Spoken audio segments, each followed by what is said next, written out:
gis nga Dof Ndeye jaasi ji nga xam ne moom la yor fan yi nekk ci internet bi di menacer nit ñi loolu daf ko war a bàyyi fii gënu fee nekk bandi kenn gënu fee réew kenn gënu fee ës kenn kon jaaseem ji nga xam ne moom la yor nekk ci dëkk bi di menacer nit ñi na ko bàyyi fii ku nekk am nga droit ànd ak Sonko ku nekk am nga droit ànd ak Macky Sall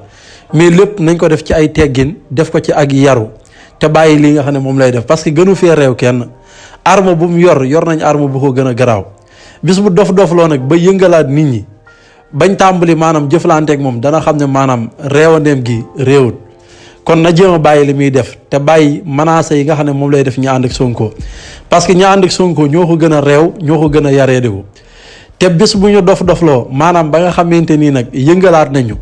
bañ tàmbaliwaat liñ tàmbali woon bu boobaa dana metti ci moom te dana metti ci ñi nga xam ne ñoo ko yónni.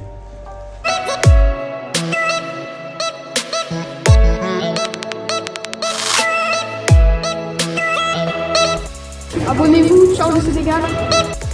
Abonnez-vous, ciao le Sénégal. Abonnez-vous, ciao le Sénégal.